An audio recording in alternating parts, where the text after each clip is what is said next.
एक बार एक बुजुर्ग महिला किसी काम से कहीं जा रही थी। सड़क पार करते हुए एक वाहन से उसकी टक्कर हो गई।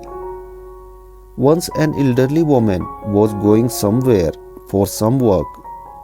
Then while crossing the road, he collided with a vehicle. गाड़ी के टकराने से महिला बेहोश होकर नीचे गिर गई और वाहन चालक मौके से फरार हो गया। Due to the collision with the vehicle, the woman fell unconscious and the driver fled from the spot. दुर्घटना का पता चलते ही आसपास के लोग तुरंत बुजुर्ग महिला के पास पहुंचे और उसे होश में लाने का प्रयास करने लगे। As soon as the incident was known, the people nearby immediately reached the elderly woman and started trying to bring her back to the consciousness. सड़क पर इकट्ठा हुई भीड़ को देखकर वहां से गुजर रहा शेख चिल्ली भी वहां पहुंचा। Seeing the crowd gathered on the road, Sheikh Chilli, who was passing by, also reached there. वहां पहुंचकर उसने देखा कि एक वृद्ध महिला सड़क पर बेहोश पड़ी हुई है। After reaching there, he saw that an elderly woman was laying unconscious on the road.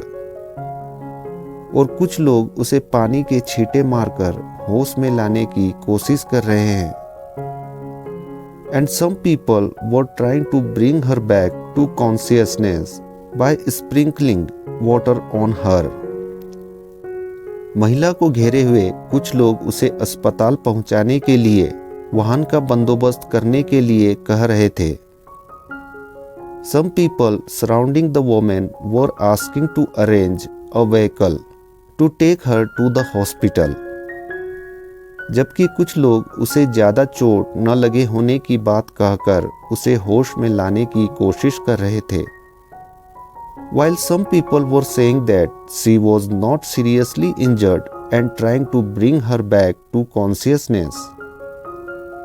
सभी की बात सुनकर शेख चिल्ली ने भी बुजुर्ग महिला को होश में लाने के लिए अपना विचार रखा। After listening to everyone, Sheikh Chilli also put forth his idea to bring the elderly woman back to her sense. उसने कहा कि बुजुर्ग महिला को होश में लाने के लिए हमें पहले गर्मा गर्म जलेबियां लानी होगी। He said that to bring the elderly woman back to her sense, we will first have to bring hot funnel cake. फिर उसे जलेबियों की खुशबू सूंघानी होगी और फिर उन जलेबियों को इनके मुंह में रखना होगा। Then she will have to smell the fragrance of the funnel cake and then put those funnel cakes in her mouth. Sheikh Chilli ने आगे कहा कि जलेबी मुंह में जाते ही इस बुजुर्ग महिला को होश जरूर आ जाएगा। Sheikh Chilli further said that this elderly woman will definitely regain consciousness as soon as the funnel cake goes into her mouth. Sheikh Chilli अपनी बात कहकर चुप हो गया, लेकिन किसी ने उसकी बात पर गौर नहीं किया। Sheikh Chilli became silent after saying his words, but no one paid attention to what he said. उधर बेहोश होने का नाटक कर रही बुजुर्ग महिला ने शेख चिल्ली की बात सुन ली थी जो शेख चिल्ली कह रहा था। On the other hand, the elderly woman who pretended to be unconscious had heard what the Sheikh Chilli was saying. वह जलेबियां खाने के लालच में आंखें बंद करके बेहोशी का नाटक करती रही। Due to the greed of eating funnel cake, she kept pretending to be unconscious by closing her eyes. जब काफी देर तक किसी ने शेख चिल्ली की बात पर गौर नहीं किया तो बुजुर्ग महिला से सब्र नहीं हुआ। When no one paid attention to Sheikh Chilli's words for a long time, the old lady lost patience. वह बुजुर्ग महिला उठी और शेख चिल्ली की ओर इशारा कर कहने लगी कि कोई इस भले आदमी की भी राय सुन लो और जलेबियां ले आओ। And she got up, pointed toward Sheikh Chilli and said, Somebody listen to the opinion of this good man and bring funnel cake. महिला की बात सुनकर सभी चौंक गए। सभी ने गुस्से भरी निगाहों से उस बुजुर्ग महिला की ओर देखा। Everyone was shocked to hear the words of the elderly woman. Everyone looked at the woman with angry eyes.